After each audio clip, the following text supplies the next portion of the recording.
We live in a fallen world that's far from perfect. In a perfect world, there will be no jealousy. In a perfect world, there will be no envy. In a perfect world, no resentment.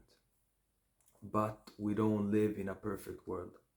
We live in a world filled with broken people, complicated people, sinful people. And humans are complicated. They are more complicated than anything else in creation. We have the ability to wear a mask, the capacity to say something and mean another thing. A human can hate you and pretend to love you for years. They can hate you and marry you for your money, for what you can give them or do for them. They can eat with you, smile in your face, and say, I love you, and still plot your downfall in their heart. I wish the world were not like this, but it is. It's crazy. People play games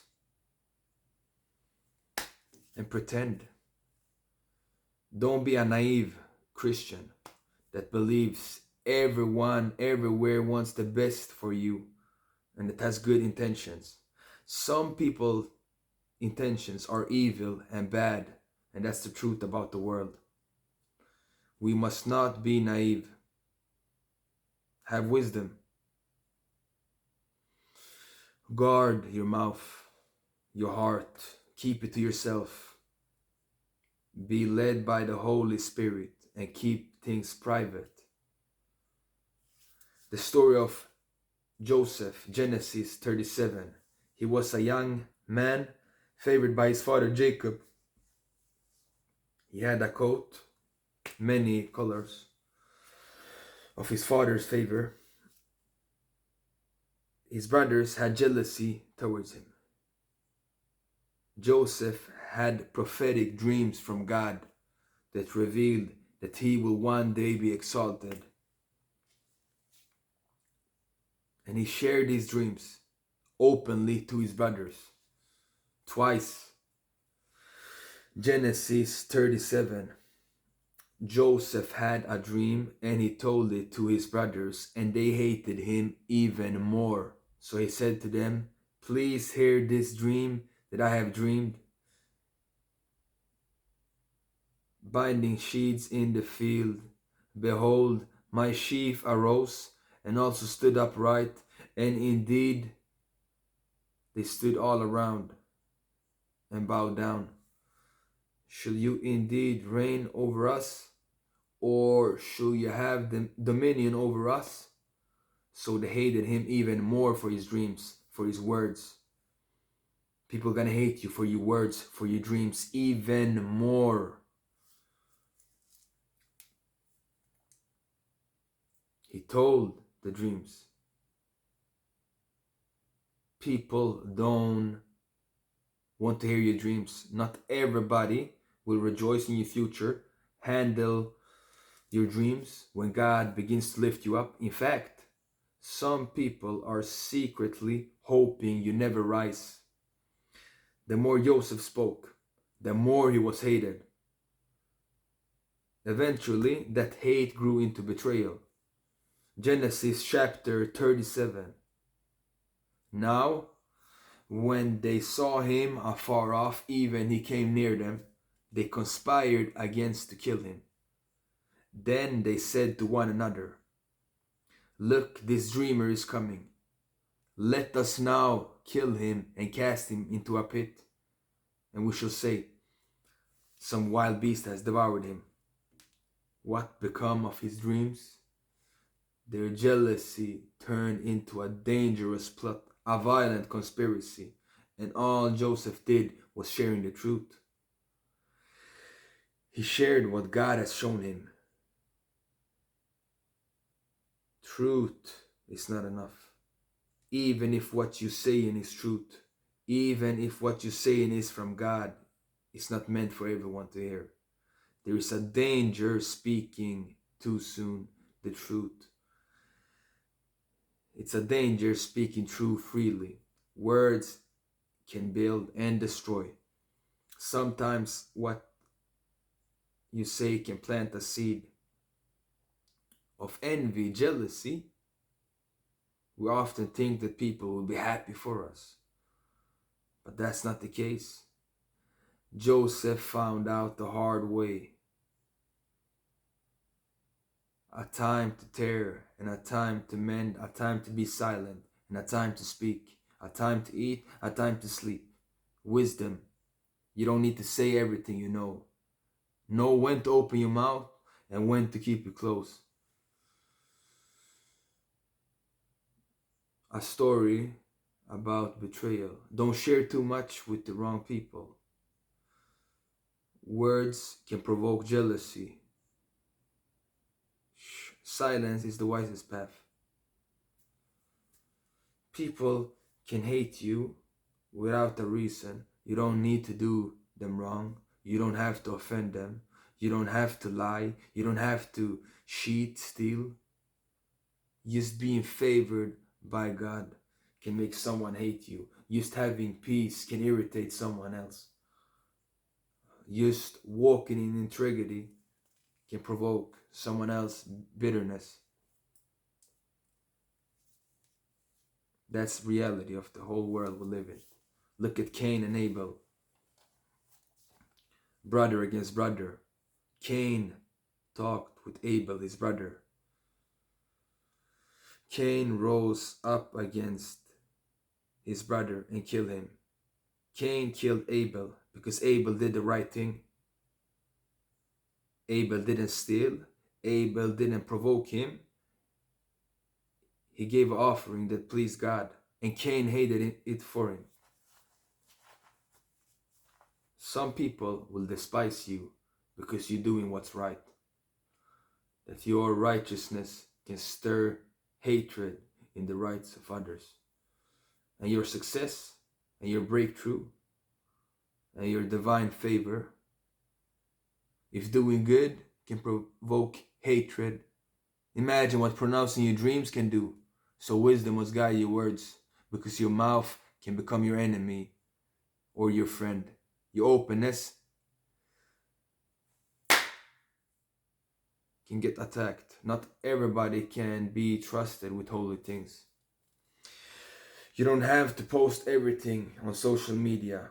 You can post if you want, but you don't need to show everything in your life on social media. You don't need to show them everything. Not everybody who follows you is for you, it's with you. Some people just follow you to monitor you. Some want to see you fall. They want to see you down. There's wisdom in moving in silence. There's wisdom in protecting what God is doing in your life. When you constant broadcast every opportunity, every move, you get attention, spiritual warfare. A fool vents on his feelings. A wise man holds them back. You don't have to tell everyone your plans. You don't need to broadcast every blessing. Sometimes the most spiritual thing you can do is say nothing. Be silent. Protect yourself. And don't say nothing. Keep it hidden. You don't need to say everything to everyone. Let God reveal at His timing. A seed grows underground, and then it grows out. It bears fruit. God has planted in your life. Protect the seed while it's in the soil. Don't expose it to elements that will destroy it.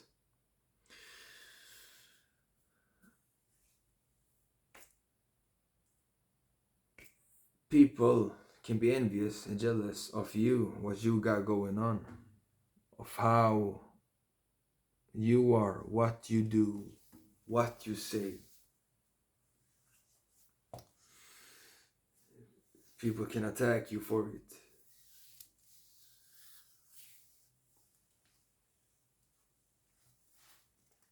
They want what's yours. It's wisdom It's not fear, it's not paranoia, it's discernment. Don't confuse godly wisdom with fear or secrecy. It's not about being suspicious of everyone, but walking in spiritual maturity. While we are called to love people, we're also called to guard what God has entrusted to us. Don't give wolves the blueprint to your destiny. Be wise, be prayerful, and let the Holy Spirit guide not just your steps, but also your words. In this world, wisdom isn't optional. Survival. You don't need to talk to everyone every time, all the time, when you have an argument. Wisdom is not inviting the enemy. Wisdom is learning when to speak and when to remain silent, even if moments of pain and frustration. Wisdom is not telling everyone your failures, fault, shortcomings. Not everyone who listens loves you. Not everyone who smiles. Wisdom is knowing that some people have evil notice. Wisdom is some people are more entertained by your downfall than in your growth. Wisdom is understanding that your vulnerability should be reserved for safe places, godly counsel, trusted leaders, and prayer before God. Wisdom is keeping certain matters between you and God until He releases you to speak. Wisdom is realizing that silence is sometimes the greatest defense, and discretion is sometimes the greatest weapon. Wisdom is knowing when and where and to who. Wisdom is walking in the Holy Spirit and allowing Him to filter your words before they ever leave your lips. Proverbs chapter 4. Keep your heart with all diligence, for out of it spring the issues of life. Joseph learned this the hard way. You have to learn the hard way. Turn into a pit, false accused, imprisoned, all because favor, envy, and his own youthful openness. But God used it all. God had a plan. And in the end, Joseph was lifted up just as God has shown him. He became second in command in Egypt. His dreams came true. His brothers saw in the dream. People meant for evil, God used it for good. Even when we make bad decisions, God can turn it to something good. He can turn the situation around to His glory and all good. That's the God we serve. The God who redeems, restores. Nothing is wasted in the hands of God. He can take your pain, produce purpose. Take betrayal and build a blessing.